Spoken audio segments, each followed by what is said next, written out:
Hola, muy buenas tardes a todas y a todos. Como ya es casi una costumbre de los días miércoles, el Movimiento Valparaíso Ciudadano ha organizado un ciclo de conversaciones, una serie de 7 programas dedicados a reflexionar acerca de la realidad del Chile y del Valparaíso que queremos y merecemos, los que hemos denominado Valparaíso Constituyente, una mirada local.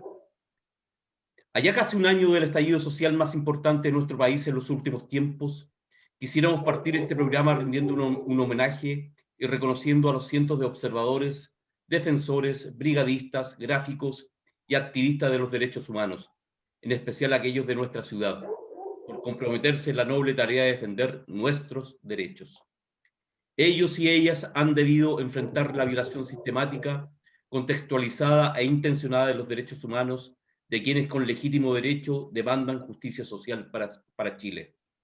Se han puesto a disposición del movimiento social y de nuestras comunidades para ejercer su protección, denunciar los abusos, acusar y lograr que los responsables de dichas vulneraciones tengan las sanciones que les corresponden.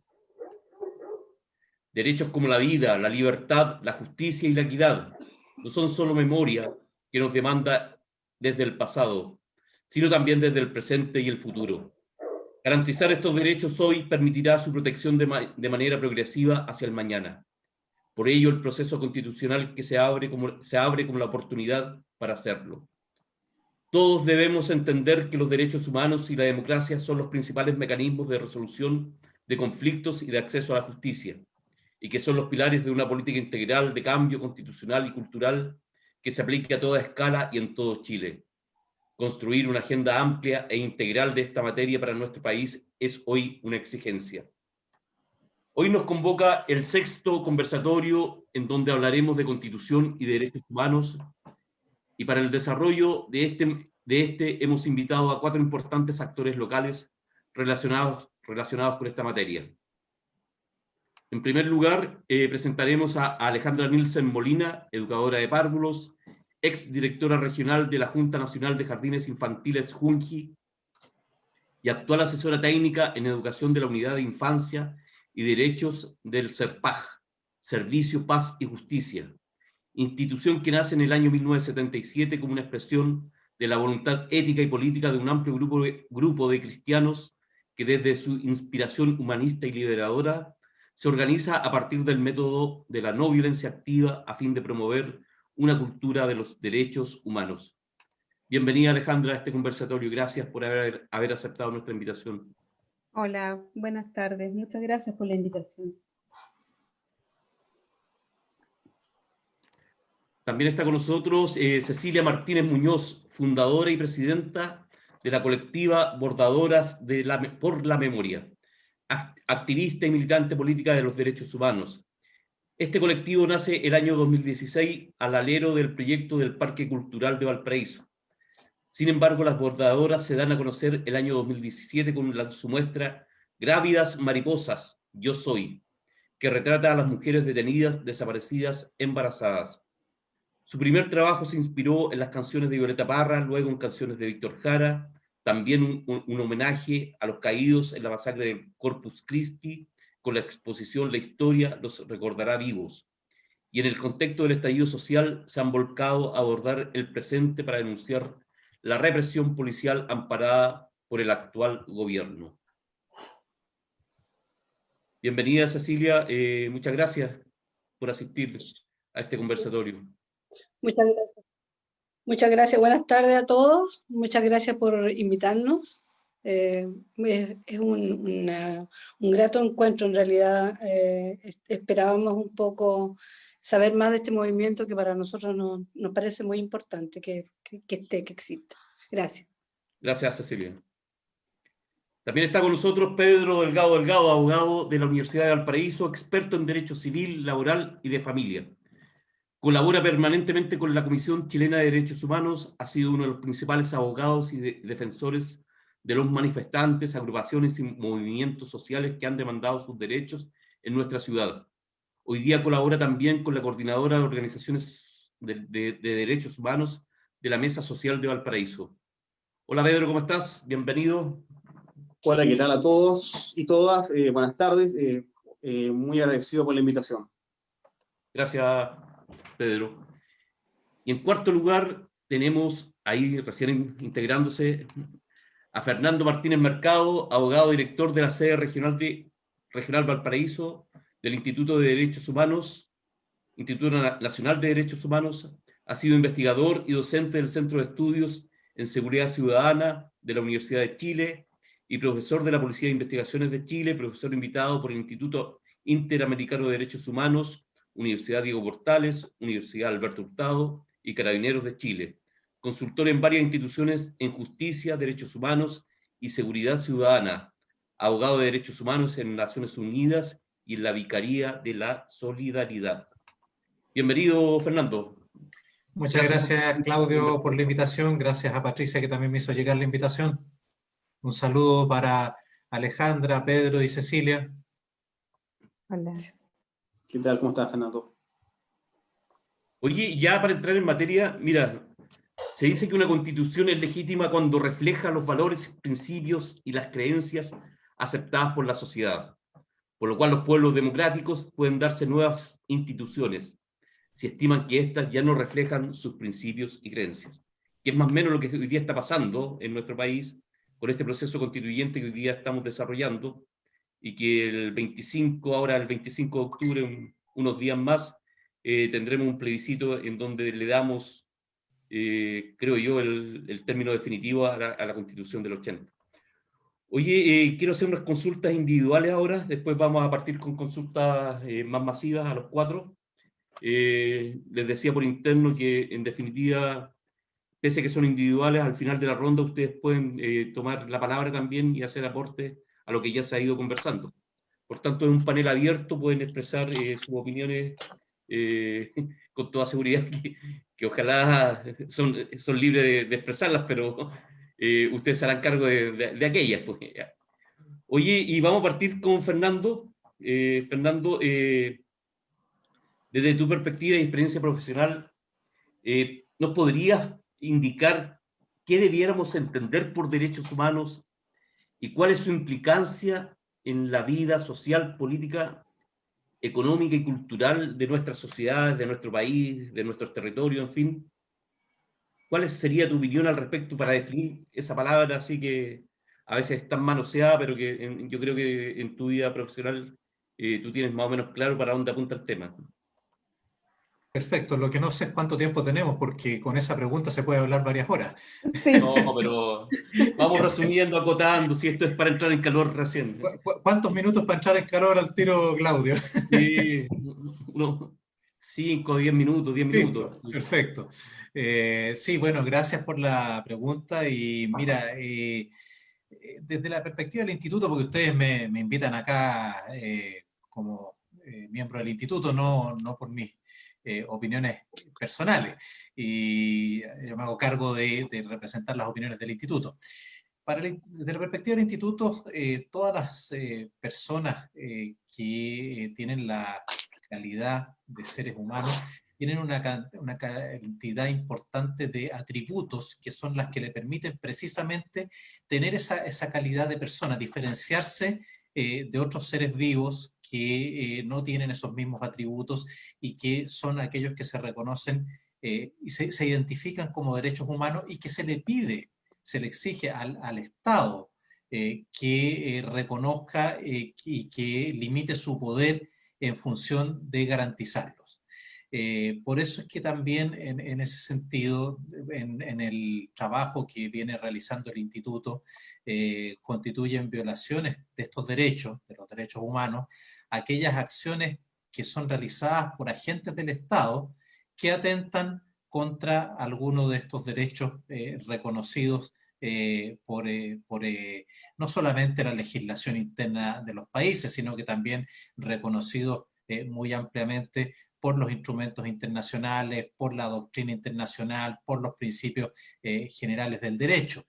No hay la idea de este reconocimiento es que no tiene una limitación a la norma legal positiva, sino que su reconocimiento es mucho más amplio y que efectivamente con el paso del tiempo y con las modificaciones que existen sociales, de costumbre, la idea es que también pueden ir surgiendo nuevos aspectos que van siendo identificados y reconocidos y que por lo tanto merecen ser defendidos como derechos de las personas.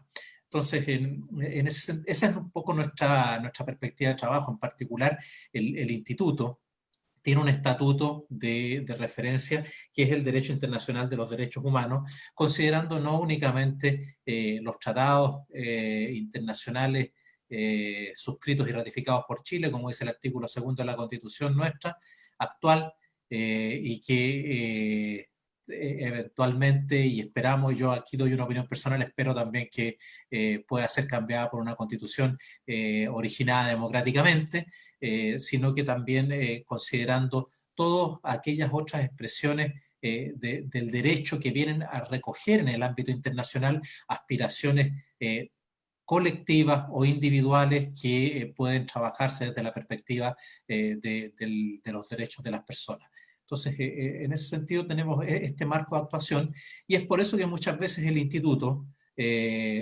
hace presente que el Estado se encuentra en mora de respetar algunas situaciones que, aun cuando no estén reconocidas como derechos en la legislación chilena, sí lo están en el ámbito internacional. Y a propósito que ya se viene el 18 de octubre, menciono una bien específica, de acuerdo a la legislación internacional para los criterios de Naciones Unidas, en particular del sistema de las Naciones Unidas, no se requiere pedir un permiso previo para el ejercicio de la libertad de reunión y la libertad de expresión. Sin embargo, de acuerdo a la obsoleta legislación que nos rige en Chile, sí requiere pedir un permiso previo. Entonces, creo que ahí hay una forma también concreta de dar un ejemplo de cómo esto se va materializando. Espero no haberme pasado los 5 minutos. Estamos bien, estamos súper. Oye, gracias, Fernando. Alejandra, también desde tu expertise, al hablar de los derechos de los grupos sociales específicos, por ejemplo, de la niñez, mujeres, pueblos originarios, bueno, etcétera, según tu opinión, ¿estos derechos debieran ser tan específicos para cada uno de estos grupos? ¿O más bien debieran haber derechos genéricos, por ejemplo? ¿Tú crees que esto se puede abordar en términos generales o realmente debiera haber como una especie de acercamiento a la definición de cada uno de estos grupos que son realmente muy diferentes, pero quizá en lo global se ven afectados por el mismo modelo? Sí, yo creo que fue bueno que Fernando hablara antes que yo, porque él dio el marco general y también hace una definición que es fundamental. Y es que cuando estamos hablando de derechos humanos, estamos hablando de seres humanos. Y eso yo creo que es un punto que hay que relevar en la discusión y que nos hace distintos y los estados que adhieren a las declaraciones de derechos humanos o a las convenciones, cualquiera que estas sean, así se supone que lo entienden, ¿ya? Por tanto, cuando nosotros estamos en estas discusiones o tratando de explicar los fenómenos que ocurren, estamos hablando de seres humanos. Y desde la perspectiva de lo más específico, ONU establece que los niños, niñas y adolescentes son sujetos de especial protección por parte de los estados. ¿Ya? Eso ya se establece posterior a la Declaración Universal de los Derechos Humanos. ¿Y por qué lo hacen? Lo hacen específicamente por que son seres humanos en desarrollo, ¿ya? Y esa sola condición hace que cada uno de los estados parte, nosotros somos un estado parte, deba considerar cada una de las etapas del desarrollo de los niños, niñas y adolescentes de su país. Nosotros no podemos dejar de olvidar que en Chile casi el 30% de la población corresponde al tramo etario entre 0 y 18 años, ¿ya? Que es cuando hablamos de menores de edad, no menores, ¿ya? La acepción menores no es la acepción que debiera ser considerada para referirse a la categoría de personas o seres humanos que están en el tramo etario entre 0 y 18. Yo creo que esa es una aclaración importante porque ha costado harto que nos refiramos a los niños, niñas y adolescentes, aunque cueste decirlo como lo son, y nos referimos a ellos como menores. Tú todavía escuchas a mucha gente referirse a ellos como menores, ¿ya? Desde esa perspectiva también, cuando hablamos de los derechos de mujeres, también deben ser considerados de manera distinta por el tipo de derechos que deben estar adscritos a la realidad de cada uno. Eso no quiere decir que sea algo malo. Yo creo que hace que los estados se enfoquen, ¿cierto?, en las diferencias, pero también en lo que cada una de estas personas necesita, ¿ya? En el caso de los niños, niñas y adolescentes, nuestro estado tiene una gran deuda, ¿ya? Y los niños, niñas y adolescentes se han transformado en un eslogan muchas veces de campaña, más allá de lo político, porque los niños debieran ser, ¿cierto?, una prioridad política de este Estado, ¿ya? Y ahí también hay que hacer la diferencia. Y desde esa perspectiva, los niños, niñas y adolescentes de este país, porque Chile adhiere a la Convención de los Derechos del Niño, ¿ya?, que define que son sujetos de especial protección el año 90, ¿ya?, pero no los considera ciudadanos porque no tienen 18 años, ¿ya? Por tanto, si hablamos de un proceso en el cual ellos van a tener que participar, van a ser los primeros excluidos, ¿ya? Y no estando en pandemia, iban a ser excluidos igual, ¿ya? Porque para nuestra Constitución ellos no han sido considerados como ciudadanos porque no tienen 18 años, ¿ya? Entonces, desde esa perspectiva, claramente hay una deuda importante y que tenemos que también abordar, porque uno de los principios de la Convención es la participación y el derecho a ser oído en todos aquellos ámbitos que a cada uno de ellos y ellas les incumban. Y eso es una deuda grande que tenemos. Yo creo que eso es como la generalidad, sí, para partir. ¿Ya? Sí, ¿no? Para ir entrando en materia. Gracias, ya, Alejandro. Oye, Pedro, un tema que siempre ha sido bien recurrente y me gustaría saber tu opinión sobre el ombudsman o defensor de los derechos del pueblo.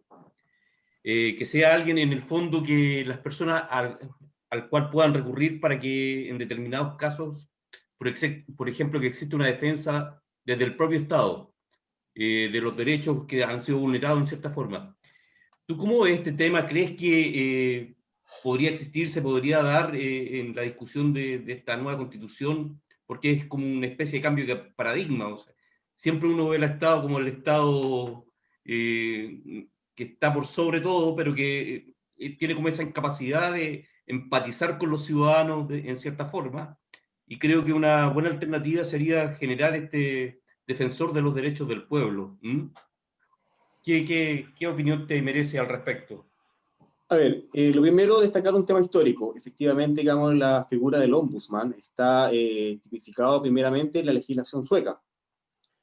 Y además, este ombudsman es una autoridad no solamente jurídica, sino que prácticamente moral, por decirlo de alguna forma, al punto que de las pocas veces que el ombudsman ha pedido cadena nacional ha implicado que haya caído todo el gabinete sueco. A ese nivel. Normalmente en Suecia el ombudsman es un expresidente del Tribunal Supremo de dicho país, que como bien he dicho es una autoridad de tipo moral y prácticamente con una carrera intachable. Por lo cual, claramente, digamos, sería ideal instaurarlo en la Constitución chilena, pero es pertinente que su elección sea una elección, digamos, no política. Y quiero llegar con esto a un poco a lo que pasó con el Tribunal Constitucional. O sea, el Tribunal Constitucional, en la idea de Kelsen, Hans Kelsen, es una maravilla jurídica. El problema es que acá en Chile se convirtió y me hago responsable, en una basura jurídica, porque está compuesta por 10 ministros absolutamente políticos.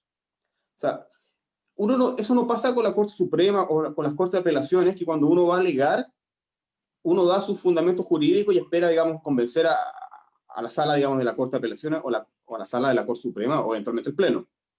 En el caso del Tribunal Constitucional, por ejemplo, tenemos que, en definitiva, uno sabe cómo van a votar los ministros en temas políticos y en temas económicos, y uno sabe a priori, dice, voy 6-4, 7-3, durante mucho tiempo tuvimos la ventaja que estábamos 5-5, pero el presidente del Tribunal Constitucional era Carmona, que era una persona más pro-liberal, pero ya desde la época de Caróstica en adelante, digamos, esto cambió y se convirtió en un tribunal netamente, digamos, la pro-derecha, esa es la verdad, o sea, en diferentes ámbitos como en materia laboral, en materia, digamos, moral o social.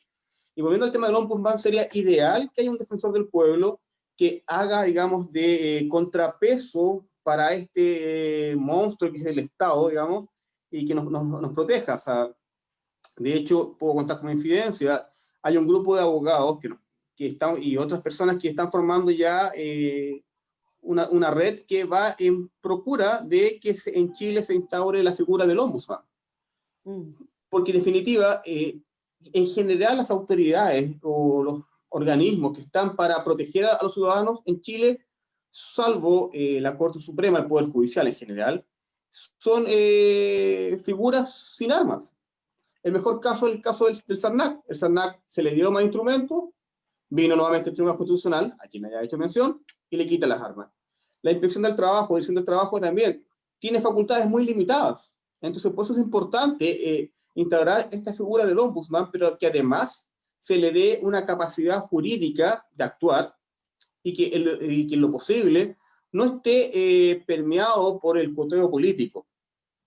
Que en definitiva la persona que se nombra es una persona idónea y que per se se instaure como un poder que sea representado. Creo que hoy por hoy, si se me permite hacer la comparación, la única como vinculada a una persona es el Contralor, es Bermúdez, hoy por hoy, que ha estado defendiendo a los ciudadanos. O sea, pensemos lo que pasó con los generales carabineros, o sea, lo que no ha hecho ni el Congreso, en definitiva, digamos, por ejemplo, o sea, que podría ser una limitante al Ejecutivo, no lo está haciendo, porque en definitiva, o sea, salvo la acusación a Chadwick, el resto de las acusaciones constitucionales se caen por un tema, digamos, netamente, digamos, de conveniencia política, porque también se protegen entre ellos. En definitiva, ellos saben de que, en definitiva, esto va más allá, no solamente va a caer el Ejecutivo, sino que puede caer el Congreso. O sea, es inconcebible lo que pasó ayer con Mañalich. O sea, es inconcebible que al día de hoy siga Rosas como general director de Carabineros. O sea, y así, en definitiva, hay una serie de instituciones que es necesario que haya un ombudsman, pero que en lo posible que sea una autoridad que sea elegida en forma que dé representatividad y que sea respetable. Gracias, Pedro. Gracias por tus opiniones súper certeras. Cecilia, para terminar esta ronda de consulta. Oye, Cecilia, en tu opinión, ¿cuál es el principal mensaje que ha dejado el estallido social? Y considerando esto, ¿cuáles, por ejemplo, serían los conceptos centrales que se debieran tener presente en una futura constitución? Porque se ha discutido mucho en torno, bueno, se partió exigiendo una nueva constitución, pero ahí han salido muchos elementos que en el fondo se han puesto en el tapete de la discusión. Y, en tu opinión, ¿cuál crees que serían los más importantes y cuáles son los mensajes que este estallido social nos ha dejado acá para ir preparando estos nuevos temas que seguramente van a estar y lo más probable presentes en la discusión de este nuevo proceso constitucional que se nos abre acá en Chile?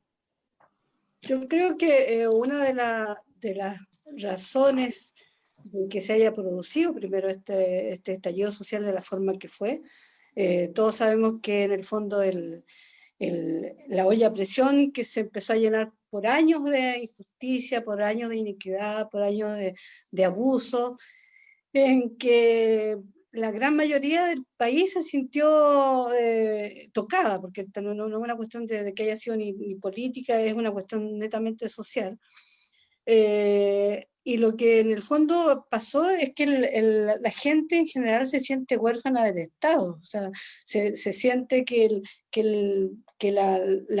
Estado, que debería ser quien debería estar cuidando a sus ciudadanos, en el fondo no ha hecho bien su pega. y en el fondo los cambios de la Constitución del 80, o sea, la Constitución del 80 y los cambios que se hicieron posteriores, no han cubierto, o han cubierto muy poco las necesidades del momento actual, de lo que pasa ahora, de lo que pasa ahora en el país, lo que pasa en el mundo.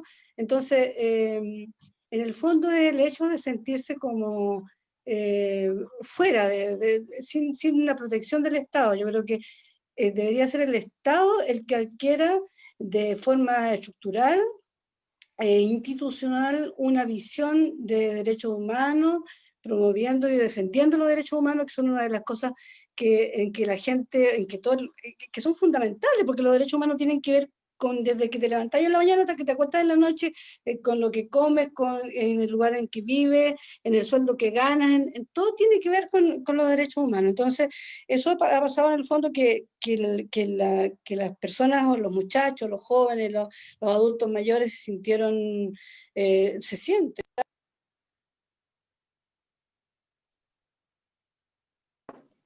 Uy, parece que se nos cayó.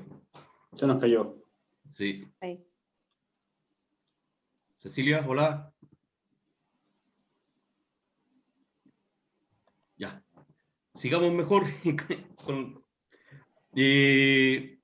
No sé si alguien de ustedes quiere, de lo que se opinó al respecto, quiere dar alguna opinión. Volvió Cecilia. Ahí volvió Hola. Ahora sí se cortó, me parece. Sí. Nos perdimos la última parte. Lo que les decía yo, que en el fondo a los...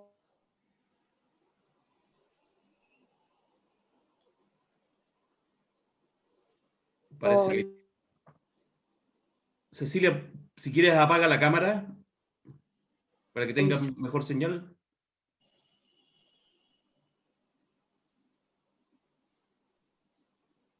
¿Nos escuchas?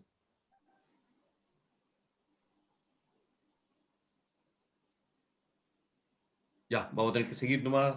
Lamentablemente, Cecilia, parece que se nos fue. Oye, una pregunta general para los tres en este momento, y después la repetiremos si es necesario a Cecilia.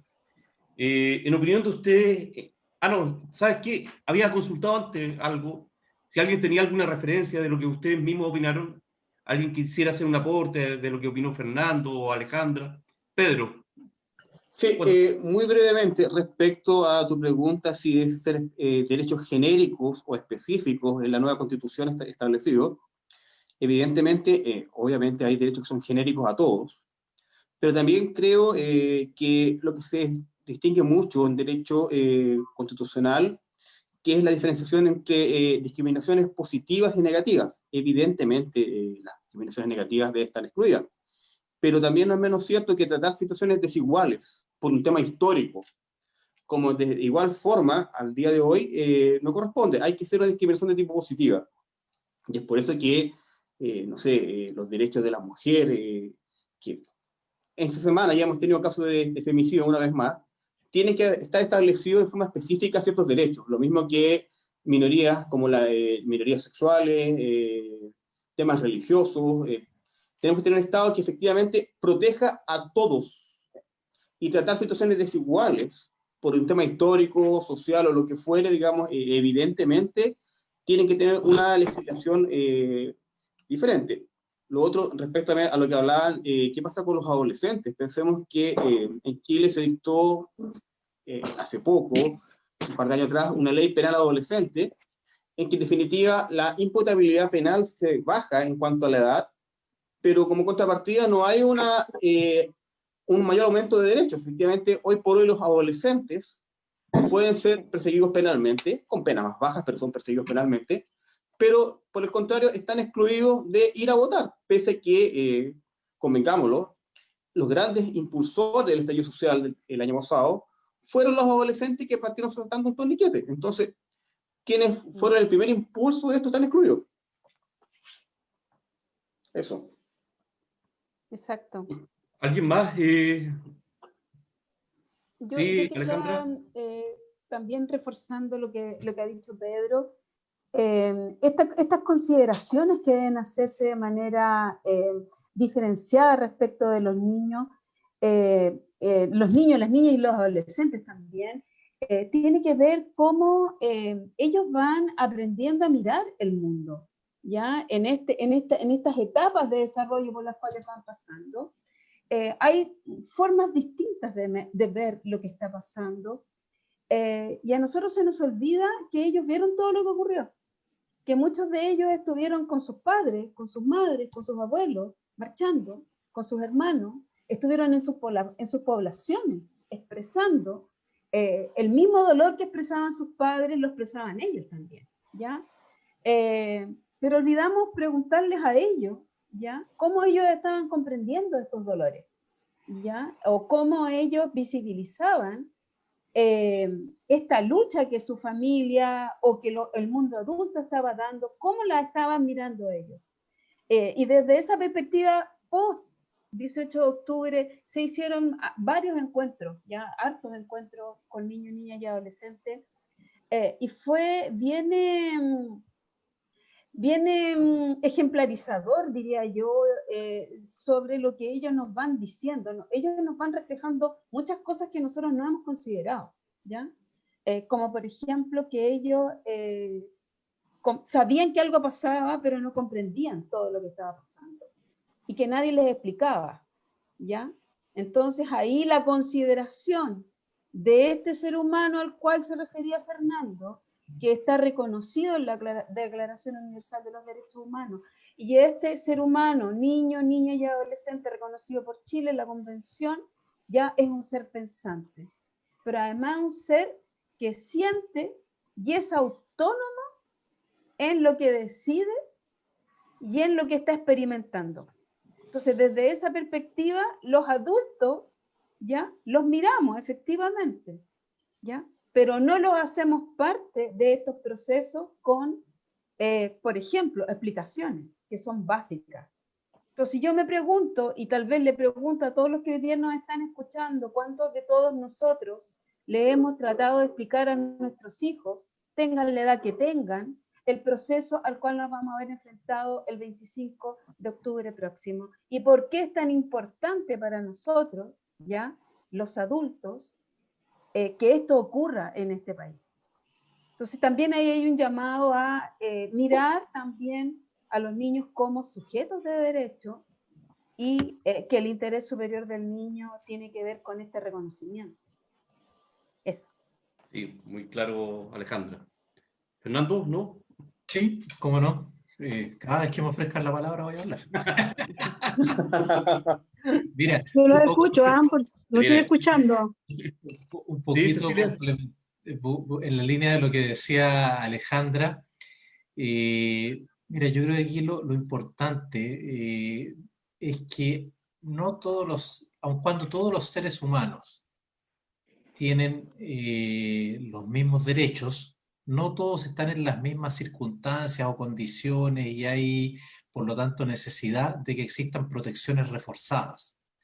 Este reconocimiento que hacen los estados cuando adoptan normas a través de las cuales se señalan que reconocen la existencia de derechos y se comprometen a respetarlos y a garantizarlos, que esos son los dos grandes compromisos de los pactos internacionales, es un compromiso que obviamente tiene un carácter genérico, pero que debe ser necesariamente especificado para seres humanos que están en una mayor desprotección.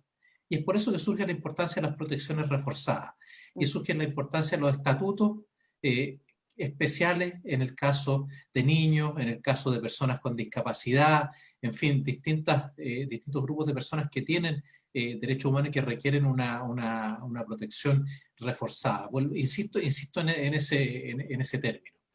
Sobre la base de que todos tenemos los mismos derechos humanos. Esto es el principio de universalidad que se reconoció en la Conferencia Mundial de Derechos Humanos de 1992, y que además estos derechos son indivisibles y, como decía muy bien Cecilia, con otras palabras, son interdependientes.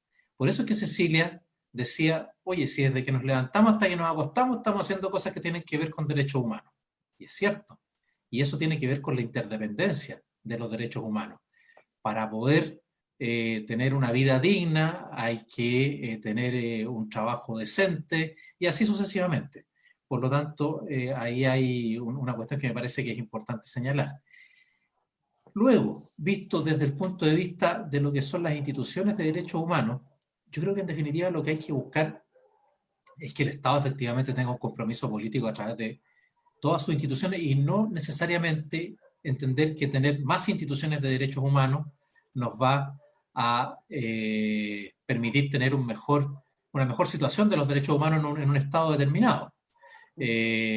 Y con esto no quiero decir que no deban existir instituciones de derechos humanos, pero ello no es garantía. Fíjate que desde hace ya bastantes años que el sistema de las Naciones Unidas, a través de los principios de París, viene estimulando a los estados, promoviendo que los estados tengan instituciones nacionales de derechos humanos.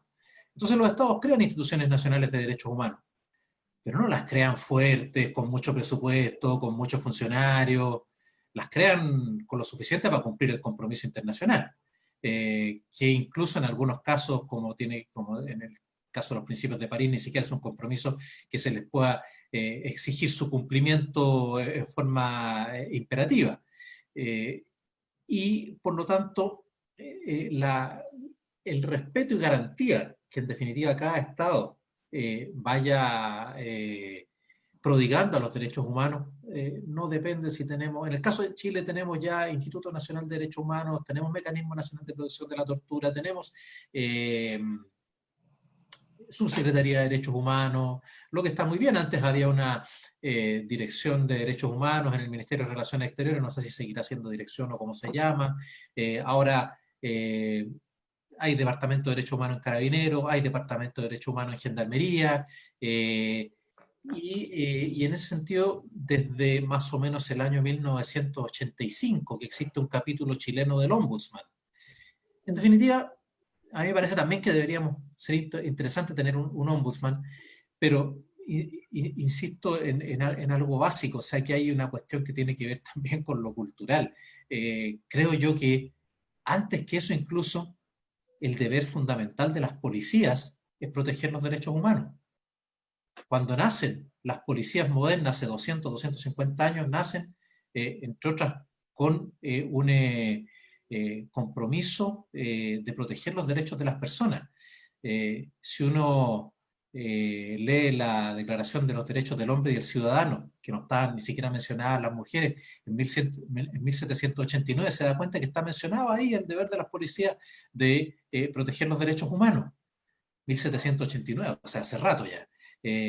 Los tribunales, rol fundamental, proteger los derechos humanos, pero si en definitiva ni los tribunales, ni las policías, ni el Ministerio Público funcionan o tienen muy interiorizado que tienen que efectuar labores conducentes de verdad a proteger los derechos humanos, no se va a lograr esto porque tengamos una mayor cantidad de instituciones.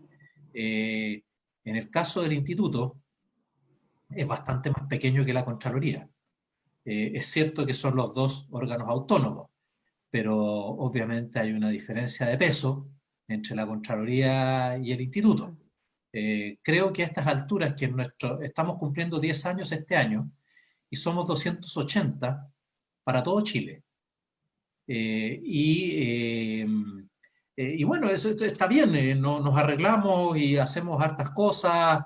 Recibimos más de 2.000 denuncias para el estallido, casi 2.500, de las cuales logramos determinar la admisibilidad de 1.083 denuncias exactamente, y de ahí han salido 290 querellas en favor que buscan establecer verdad y justicia respecto de 347 víctimas.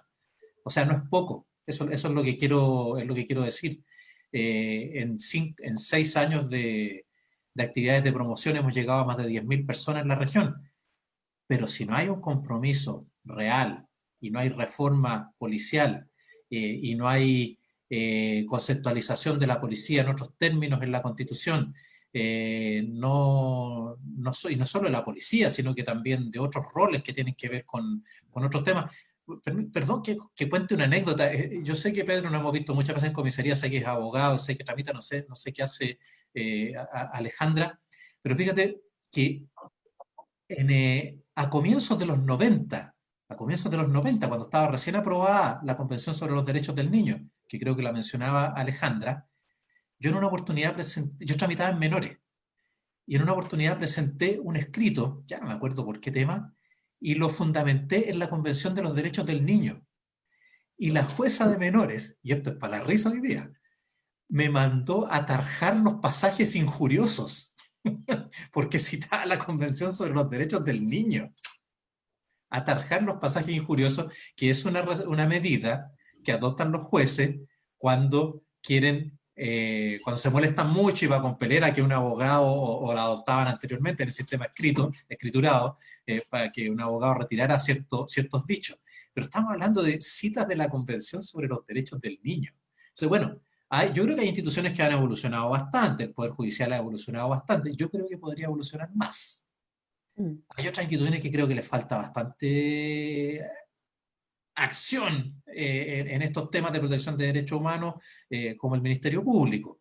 Creo que entender el rol como defensores de derechos humanos, como creo yo que sí lo entiende, por ejemplo, la Defensoría Penal Pública, creo que es distinto de decir, esto también está dentro de mi mandato legal y lo puedo hacer. Entonces, yo creo que esos son temas fundamentales para el proceso constituyente. Oye, gracias Fernando. Cecilia, ¿nos escuchas? Sí, lo escucho perfectamente. Ya, te enchufaste más o menos en la conversación. Estábamos Sí, haciendo una ronda en relación a lo que habíamos conversado previamente, en donde cada uno había emitido su opinión.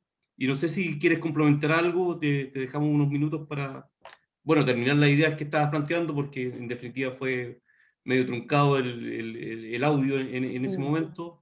Si quieres decir algo. mira, yo creo que una de las cosas fundamentales en de la importancia de este plebiscito constituyente, que es lo que en el fondo ya no nos quedan muchos días, y la importancia que tiene es para materializar los cambios necesarios para el país. No solo tiene que los ciudadanos valorarse, no solamente sentirse representados, no solamente sentirse que se les escucha, sino que en el fondo la ciudadanía tiene como la posibilidad cierta ahora de cambiar todo lo que no se ha cambiado en la historia de que somos Chile, y que por años han sido cosas con las que se ha reclamado, por lo que la gente sale en la calle. Entonces yo creo que entendiendo así lo importante de este proceso, de este proceso eleccionario que hay ahora, que es muy importante en la historia de este momento, y que además es un momento fundamental.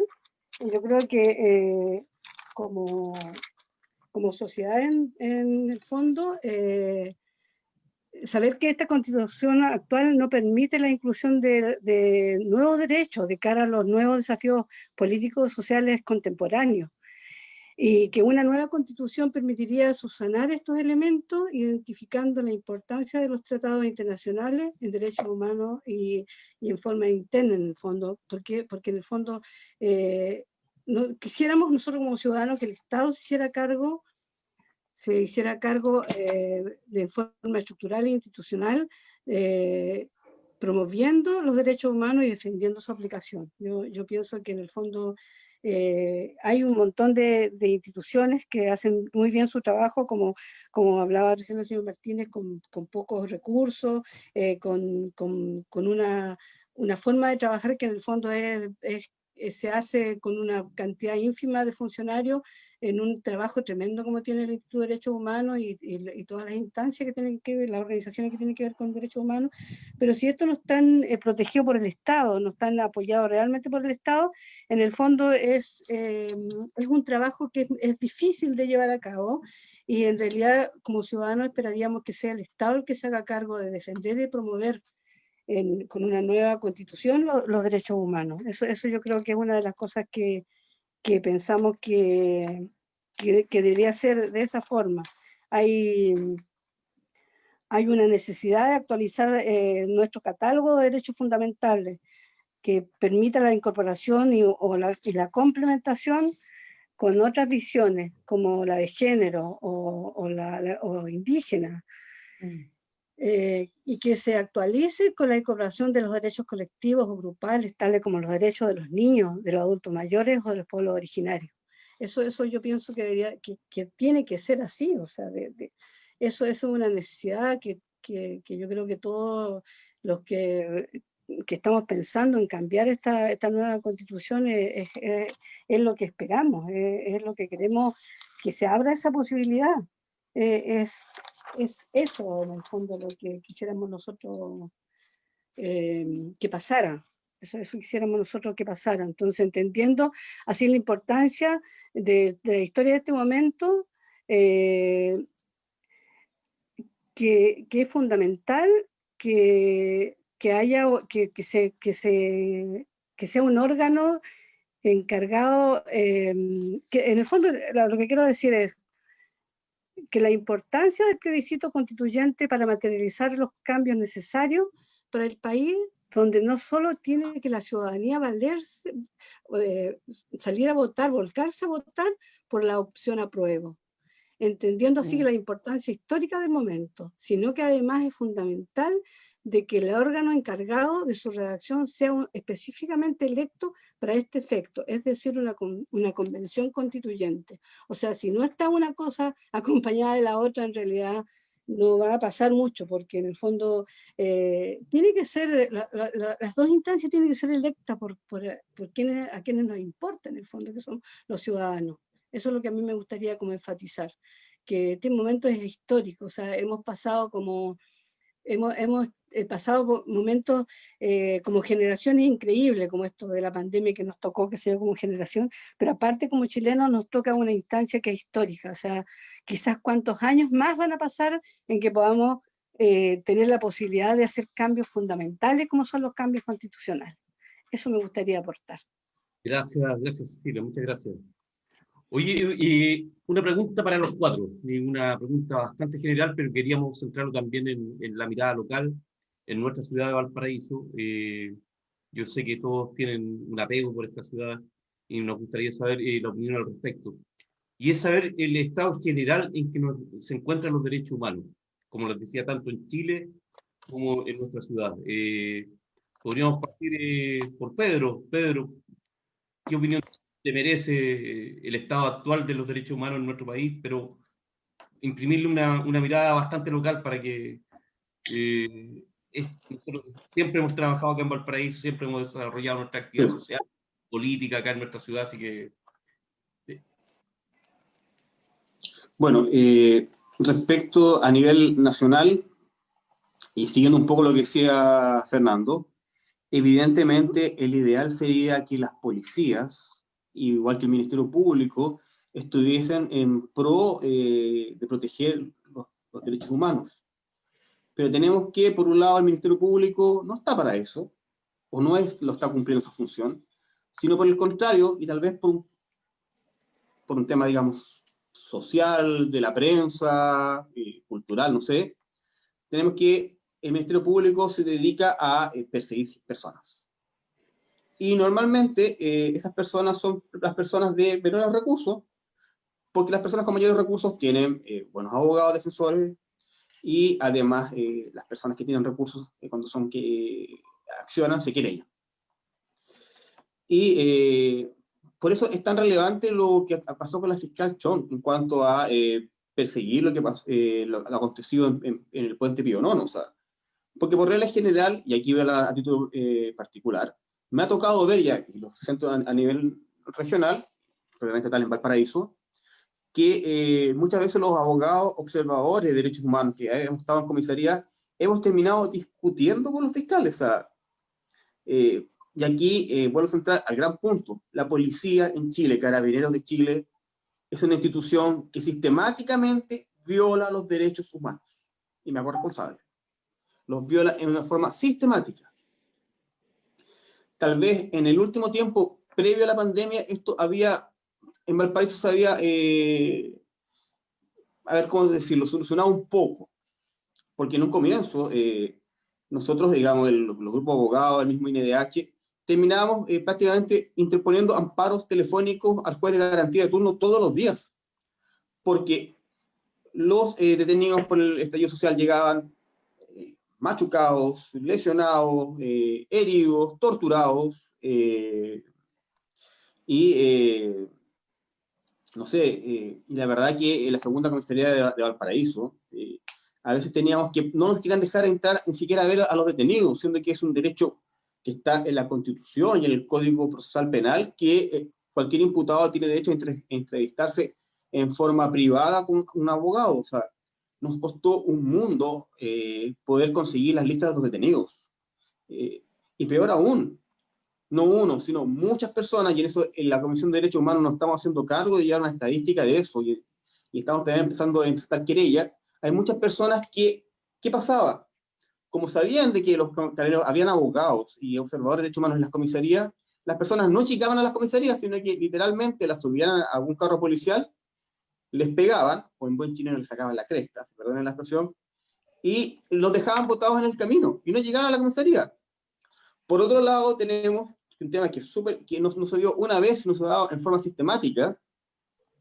Carabineros, previo a contratar lesiones, averiguaban qué médico o qué médicos estaban de turno en Carlos Van Buren, en los SAR, y los iban llevando a contratar lesiones donde tenían, y me hago responsable, nuevamente, a médicos amigos. Acá a nosotros nos pasó, y lo vimos, no una vez, sino muchas veces, de que llegaban personas que tenían una contratación de lesiones por lesiones leves o levísimas, y uno con solo verlos, veía que estaban sangrando, con hematomas, y producto de eso decíamos, cuando tan pronto los liberaban, decían, vaya a contratar lesiones nuevamente a otro médico, a otro servicio de salud. Y así nos pasó, por ejemplo, y aquí, sobre todo en el consultorio que está en el Cerro Florida, me parece que es la Avenida Alemania. En general, cada vez que alguien iba a contratar lesiones ahí, salía prácticamente que estaba impecable. Y después iba a otro médico, y resulta que no era así. O sea, de hecho, es más, se daba la paradoja que a veces de Valparaíso los llevaban a contratar lesiones a Nueva Aurora.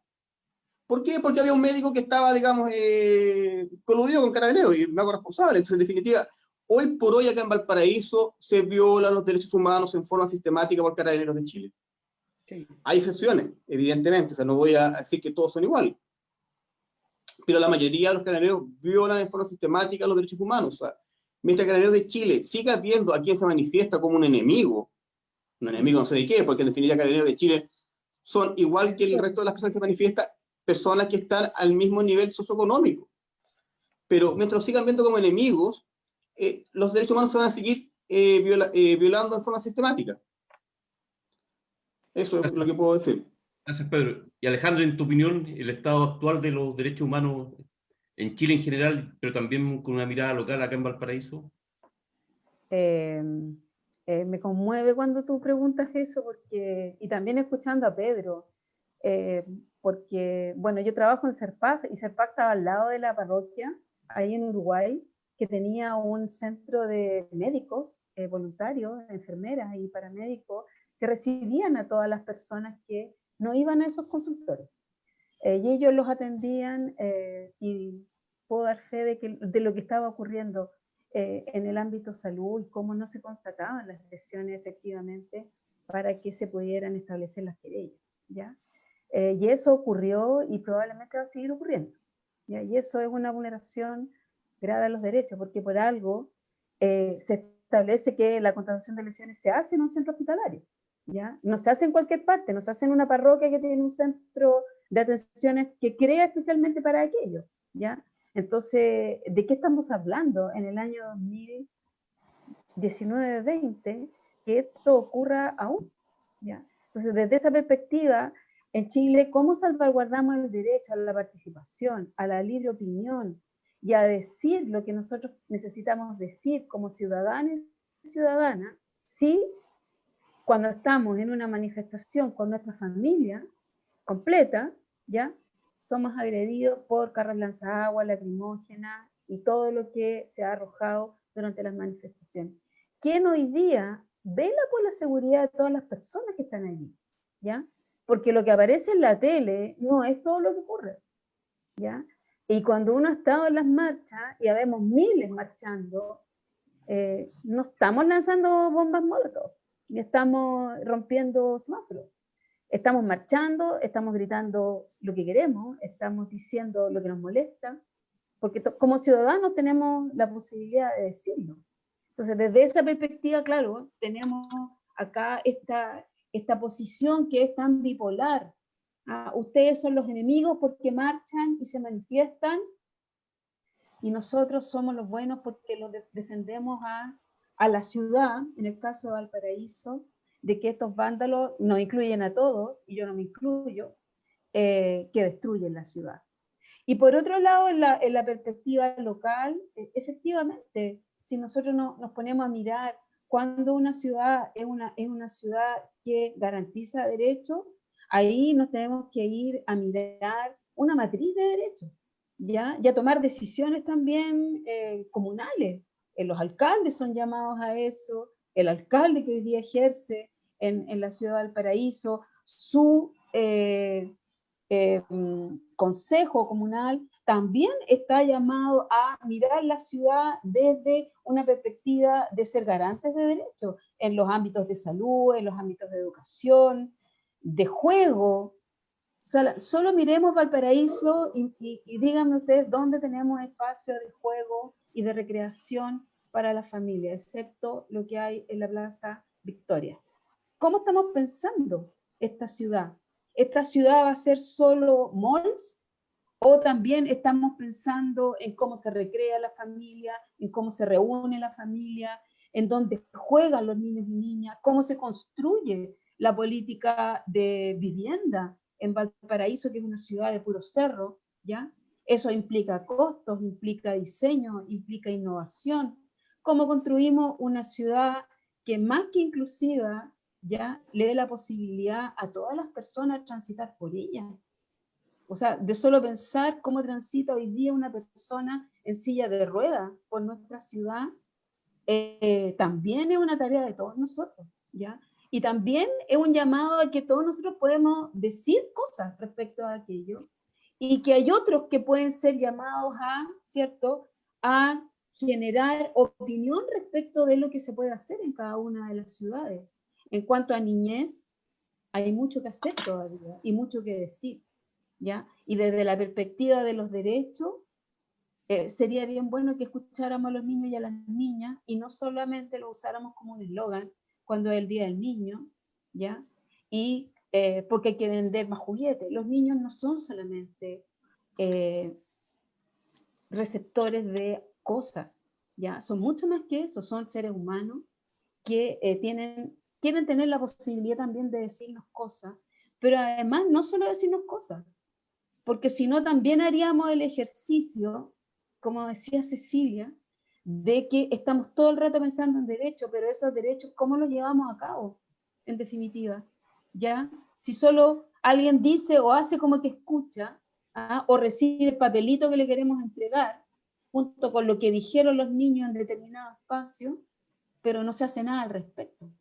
¿Cuáles son las respuestas que las autoridades nacionales le dan a los niños, niñas y adolescentes? ¿Cuáles son las respuestas que las autoridades regionales y las autoridades locales le dan a los niños y a las niñas? ¿Ya? Hoy día, en el ámbito de la protección especial, nosotros tenemos una tremenda deuda. Tenemos el paquete legislativo detenido. ¿Cuál es la respuesta ahí que hay? Eso es vergonzoso. O sea, que nosotros todavía no tengamos, como decía Fernando, una protección especial claramente definida y que permita garantizar derechos. Eso es una vergüenza para este Estado.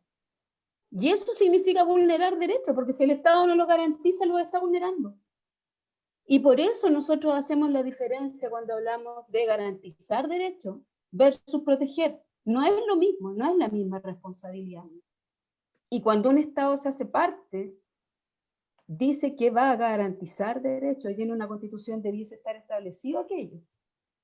Porque proteger no implica el mismo compromiso por parte de un Estado.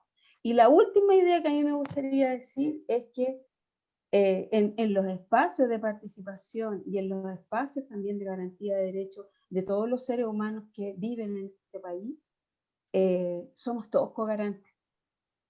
Acá hay responsabilidades y cada uno tiene responsabilidades bien definidas y las debiéramos conocer.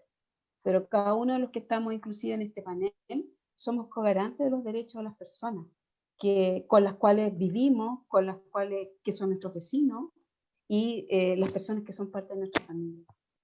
Eso. Gracias, Alejandra. Tocaste varios tópicos que también son derechos fundamentales y derechos que están involucrados también en los derechos humanos generales.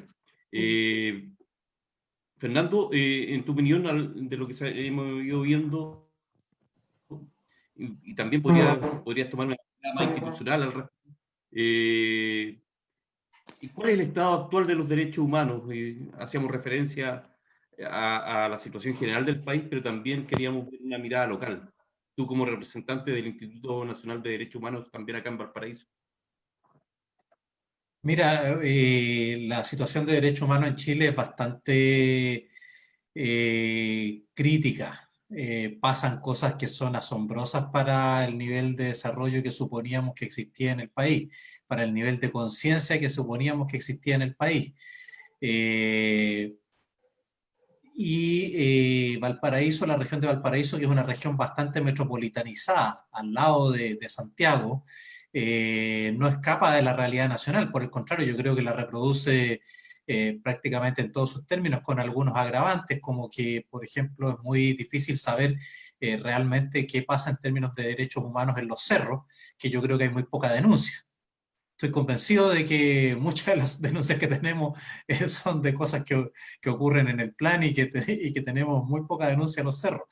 Ahora, este es un tema amplísimo, es un tema amplísimo. Por ejemplo, el Sistema de Naciones Unidas reconoce que la violencia contra la mujer, y así lo entiende, es una violación de derechos humanos.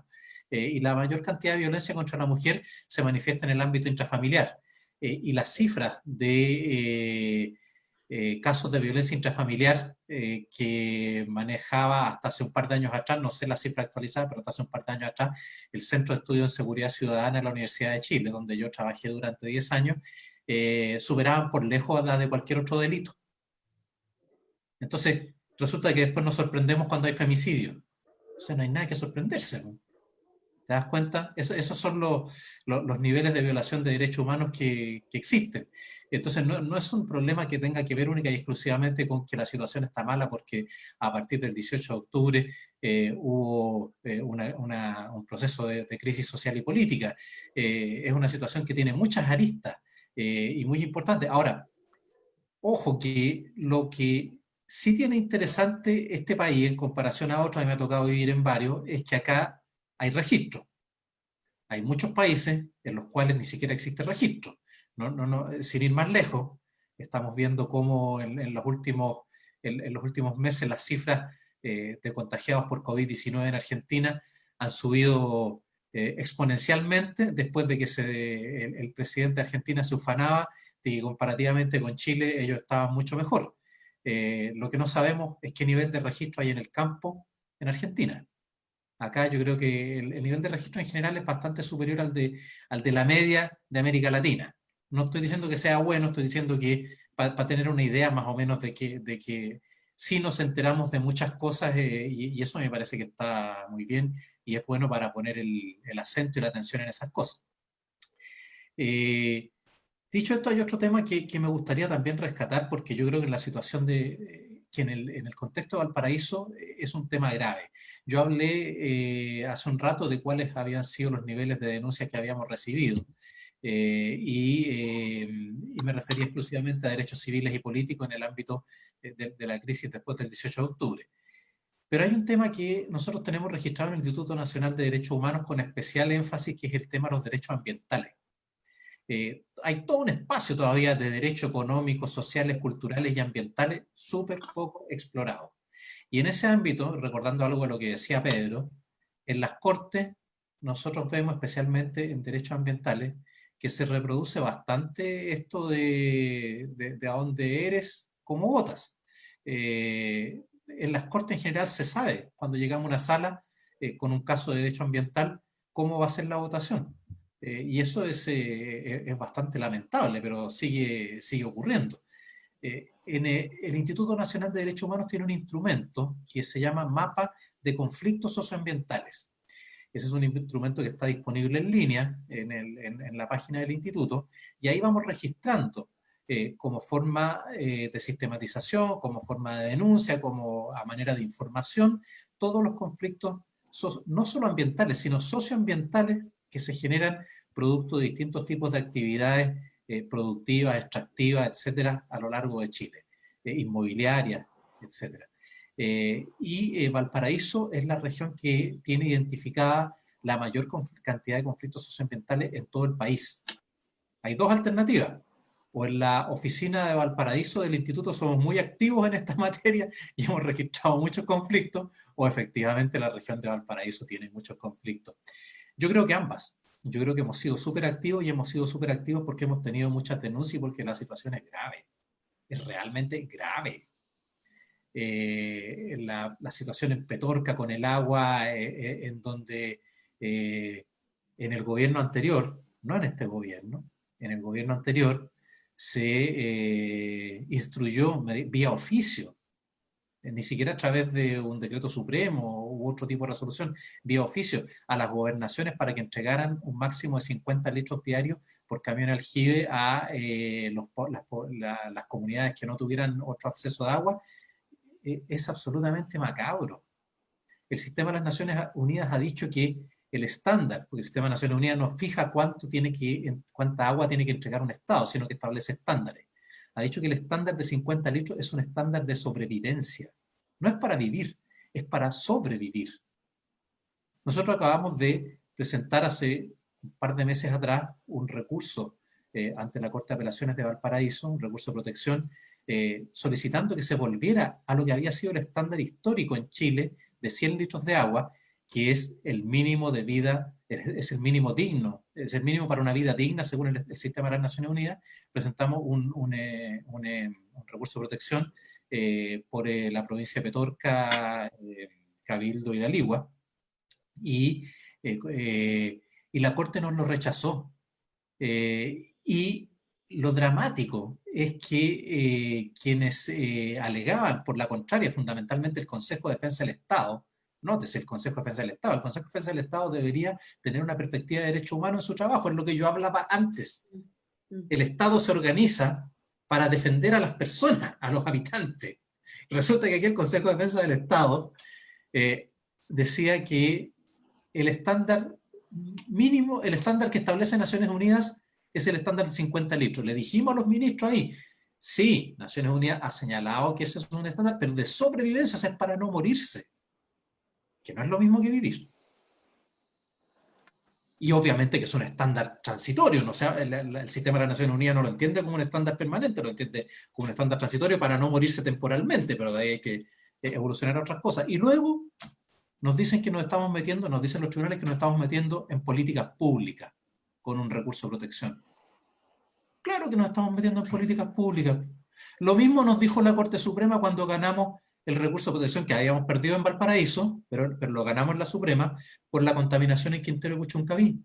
Y la Corte Suprema dijo que eran políticas públicas, pero que eran políticas públicas que estaban afectando derechos garantizados en la Constitución respecto a esas comunidades. Entonces, bueno, la situación de los derechos humanos en la región de Valparaíso es difícil, es complicada. Ahora, quisiera señalar algo que me parece que es súper importante. Yo creo que en esto es realmente relevante entender que la responsabilidad es del Estado. No es ni siquiera de una institución, es del Estado. Aquí en Chile, desde el año 78, rige el decreto ley 2191 sobre amnistía, y cuando en el gobierno anterior hubo mayoría parlamentaria, que antes siempre se decía que no lo habían derogado porque no había mayoría parlamentaria. Pues en el gobierno anterior hubo mayoría parlamentaria y no lo derogaron. Y había mayoría parlamentaria, ¿y por qué no lo derogaron? No sé. Entonces la responsabilidad es del Estado en su conjunto. Cuando un muchacho de 22 años, aparentemente no con el entrenamiento que debería tener y sin la supervisión que debería tener cuando está desplegado en terreno, cuando ese muchacho de 22 años vota desde el puente Pío IX a un muchacho de 16 años, la responsabilidad es del Estado. O sea, el Estado no debe permitir que esas cosas pasen. El Estado debió haber reformado la Policía de Carabineros, así como inició la reforma de la Policía de Investigación en el año 90, debió haber iniciado la reforma de la Policía de Carabineros. No ha sido así, y todos sabemos por qué no es así. Chile es un país de dime cuánto pesas, y luego vemos el principio de igualdad ante la ley. Entonces, bueno, ese tipo de situaciones son complejas. Hace un tiempo atrás tuvimos una denuncia de que a una persona, no voy a dar más datos que eso, una persona, un ser humano, que tiene un cierto nivel de discapacidad, pero que no tiene ningún problema de comprensión, en el registro civil en Valparaíso no lo querían casar, si no iba con sus padres, mayor de edad. No necesitaba realmente tener esa compañía ni esa autorización. Entonces, ¿qué quiero decir? Que podemos tener violaciones de derechos humanos en muy distintos ámbitos y lo que tenemos identificado es solo lo que conocemos, como quien diría la punta del iceberg. Así es, Fernando. Oye, muchas gracias por la visión panorámica y realmente reveladora de lo que está pasando en Valparaíso. El tema ambiental, claro, es un temazo. Sobre todo el tema de la escasez hídrica, en definitiva, va a marcar muchas generaciones acá en nuestra región. Oye, Cecilia, ¿nos escuchas? Sí.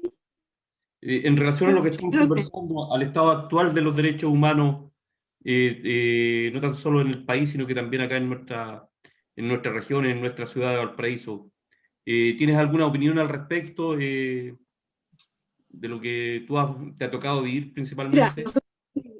Mira, nosotros funcionamos en el Real de Valparaíso, tenemos ahí un espacio donde nosotros funcionamiento en el fondo de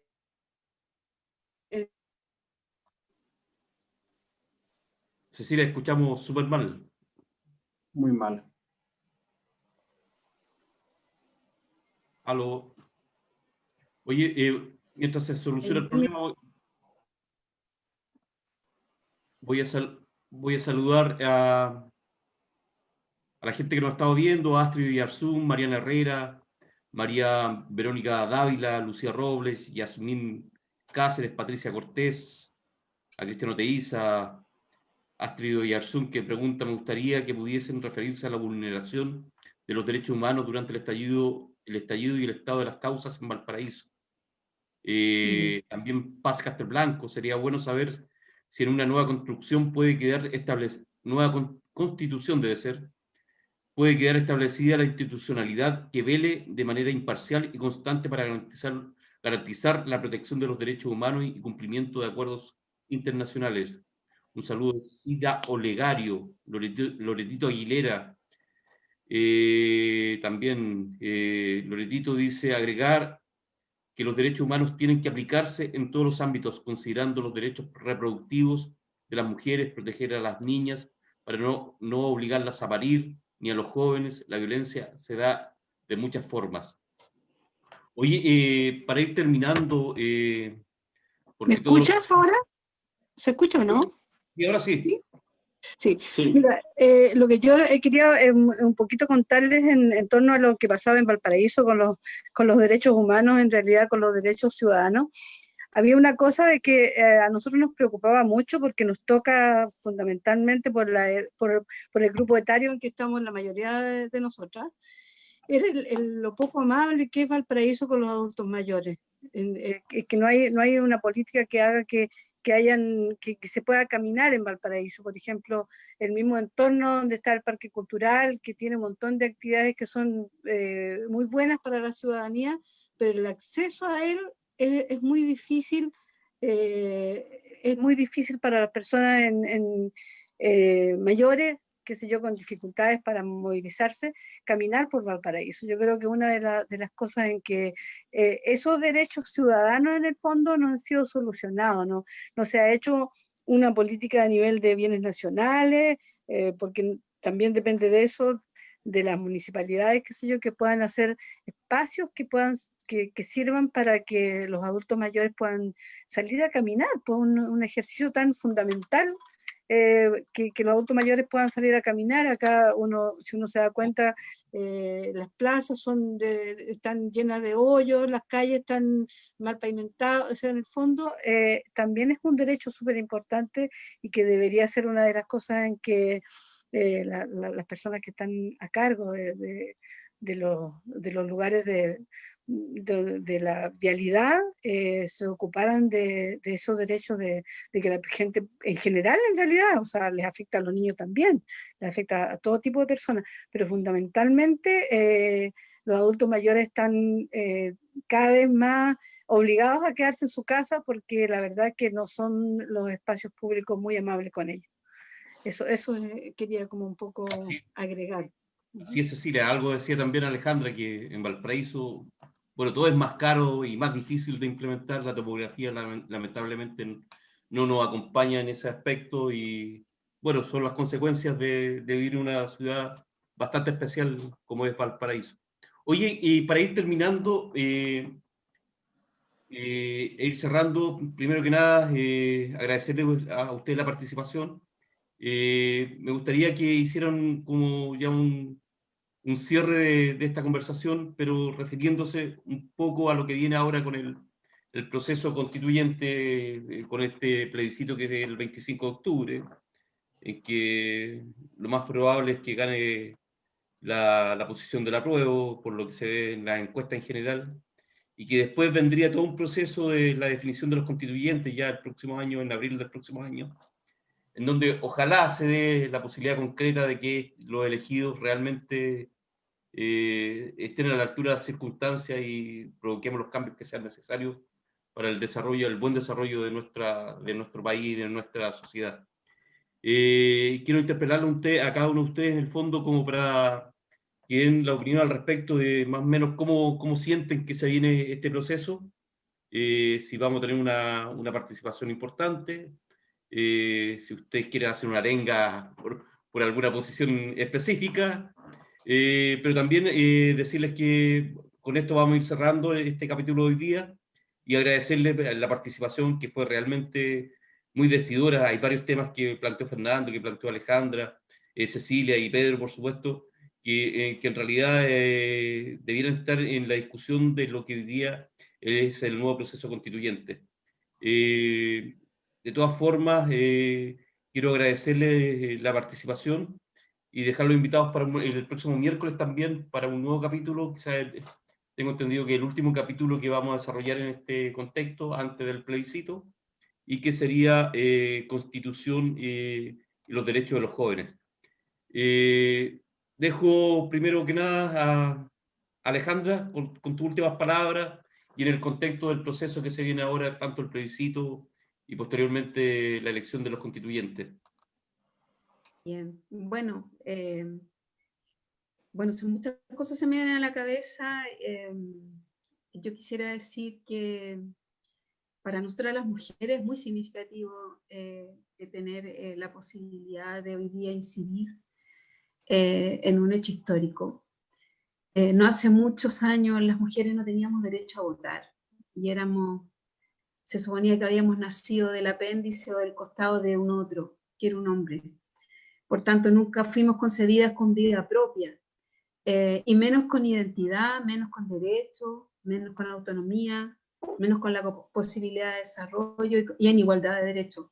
Yo creo que esta es una tremenda oportunidad.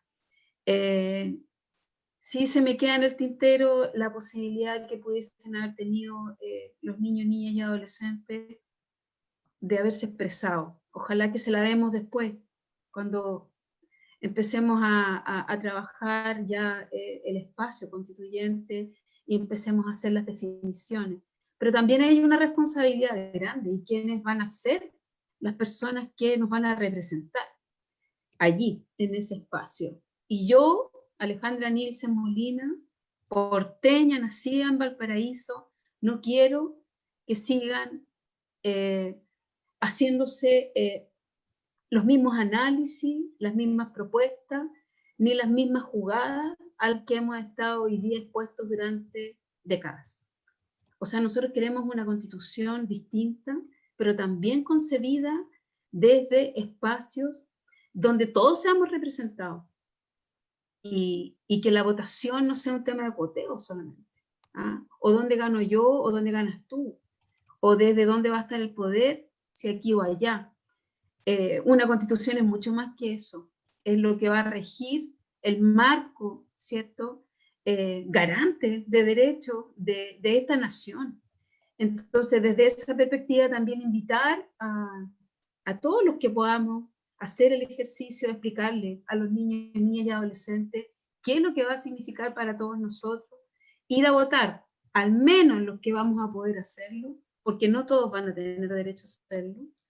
¿Qué vamos a ir a hacer el 25? Y a cuidarse, porque si no nos cuidamos no vamos a poder llegar.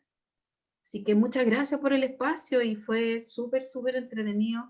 Yo creo que podríamos haber estado mucho más tiempo y habrían salido muchos más temas, pero creo que hay otros también que tienen que estar, y si van a estar los jóvenes el próximo miércoles, bien por ellos, los apoyamos.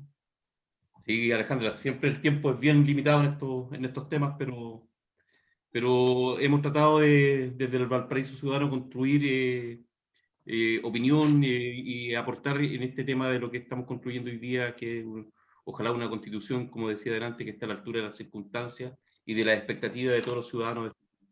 Pedro, por las últimas palabras y también un poco qué nos espera, nos depara este proceso constituyente. A ver, por Gustavo Gatica, por Fabiola Campillay, por Chico Orellana, acá en Valparaíso, por los cientos de mutilados, por los cientos de torturados, por las cientos de personas que han sufrido la represión desde octubre pasado, es necesario que todos y cada uno de nosotros el 25 de octubre votemos. Y que no ganemos, sino que arrasemos en las urnas, que sea el principio de una nueva constitución, una constitución que asegure derechos humanos de tercera y cuarta generación, que consagre una seguridad social, que sea el puente para un Chile mejor. Es ahora o nunca, es una posibilidad histórica, y espero de corazón que todos nosotros nos levantemos y vayamos a votar, con la seguridad y con los resguardos necesarios por el tema del COVID, pero tenemos que votar. Es una posibilidad histórica de cambiar este Chile. Lo merece Chile, el de hoy y el Chile del futuro. Necesitamos una constitución que esté a la altura de los tiempos. Tenemos que hacer presente que esta constitución nació en dictadura con la inspiración de Jaime Guzmán, que era de proteger y mantener un sistema económico y social que nos está matando. Es hoy o nunca la oportunidad de darle fin a la constitución de Pinochet, a la constitución de Guzmán, y partir con una constitución democrática. Gracias, Pedro. Fernando. Oye, mira, yo quisiera, para cerrar, contestar una de las preguntas que decían que están los casos que se produjeron a partir del 18 de octubre. Una cuestión señalé, presentamos 290 querellas en contra de 349 víctimas, me parece, 349, 347, no me acuerdo, y todas fueron admitidas a tramitación. El Ministerio Público está realizando la investigación. Hay una sola causa que está formalizada en San Felipe, pero tenemos varias formalizaciones. Mañana, de hecho, hay una audiencia de formalización y tenemos varias formalizaciones ya anunciadas. Y mañana tenemos también una reunión con la fiscal regional para plantearle nuestra preocupación por la tardanza en la entrega de carpetas investigativas y otros problemas que hemos tenido con el el sistema informático del Ministerio Público, y como toda la litigación se debe hacer, o la gran mayoría se debe hacer a través de ese sistema informático, es súper importante que las podamos solucionar. Así es que ahí vamos avanzando con estas querellas,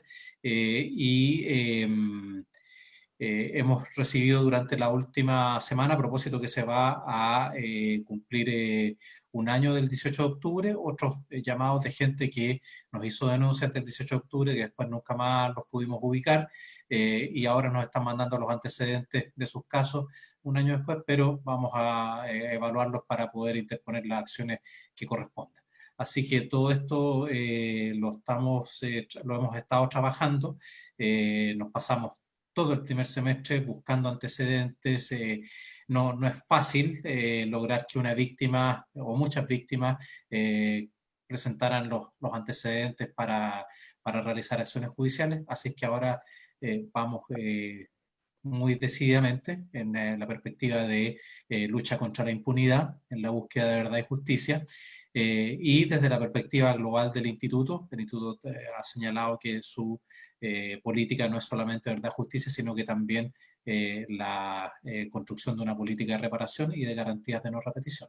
Así que en eso estamos también en la región de Valparaíso. Gracias Fernando. Y para terminar, Cecilia. Voy a repetir, no sé si como ha estado tan accidentada mi participación y les pido disculpas por ello. La verdad es que no había pasado. Hoy día algo pasó con el internet. Si no te preocupes. Lo que quería en el fondo es decir que hay que valorar la importancia de este plebiscito para poder materializar los cambios necesarios para el país, que son tan imprescindibles, donde no solo tiene que la ciudadanía volcarse a votar por la opción apruebo, eso es fundamental, entendiendo que es de una importancia histórica en este momento, sino que además de eso es fundamental que además que el órgano encargado de su redacción sea específicamente electa para este efecto, es decir, una convención constituyente. Esas dos cosas son importantísimas y quisiera repetirlo una vez más porque la verdad que con todo esto de la pandemia es claro, estamos cada uno metido en su lugar, qué sé yo, si hubiera sido de otra forma, estoy segura que estaríamos todos juntos en las calles educando o mostrando o saliendo, qué sé yo, a enseñarle a la gente porque hay mucha... lamentablemente los canales de televisión que deberían ser de todos sirven solamente para los efectos de los que les conviene que las cosas sigan como han sido hasta ahora. Por lo tanto, mi llamado es... Hoy se fue al final de nuevo. Nos cayó de nuevo. Vamos, Cecilia. Yo a la gente que tiene algún tipo de problema de movilidad para poderlos llevar, porque para ellos va a ser difícil, para poder hacer en el fondo este trabajo de poder acercarlos a los lugares de votación y poder lo que hay que cambiar para exigir lo que no hemos dejado de exigir y que todavía está pendiente, que son tantas cosas que están mal, lamentablemente. Esta oportunidad. Gracias. ¿Aló? ¿Sí? Gracias, Cecilia. Sí, es que está media malena la comunicación. Oye, bueno, agradecer también a la gente que nos estaba viendo, a Néstor Herrera, a Diego Alejandro que dice grande Pedro, Ángela Piayo también, bien Pedro, tenía su barra, don Pedro, ¿vale? Oye, todos los aplausos. A Rosa Landero también. Oye, bueno, agradecerles, ya estamos terminando este conversatorio del día de hoy, que ha organizado el Movimiento Valparaíso Ciudadano, la idea de engrandecer y establecer opiniones en torno a este proceso constituyente que se está realizando. Recordar que este 25 de octubre tenemos un desafío importante, una gran votación, como decían por ahí todos ustedes, en torno al apruebo debiera ser, no debiera ser la sorpresa al respecto. Y después veamos, haciendo referencia también a lo que indicaba, que ojalá que el proceso de elección de los constituyentes sea un proceso que realmente tengamos la posibilidad de construir un Chile mejor. Agradecerle a cada uno de ustedes, a Alejandra, a Fernando, a Cecilia, a Pedro, por haber aceptado nuestra invitación y dejar los invitados, como les decía adelante, también al próximo programa que realizaremos el día miércoles a la misma hora, a las 19 horas. Un abrazo para cada uno de ustedes y bueno, nos encontraremos por ahí en mejores condiciones para tomarnos las manos, abrazarnos y que ojalá este bicho que nos tiene tan presionados se vaya de una vez por todas, como decía nuestro querido presidente. Un abrazo para ustedes y ojalá que estén todos bien y a cuidarse. Chao. Chao, chao. Chao, chao, abrazos a todos, a todas. Fernando, Gracias. muchas gracias. No, gracias a ustedes.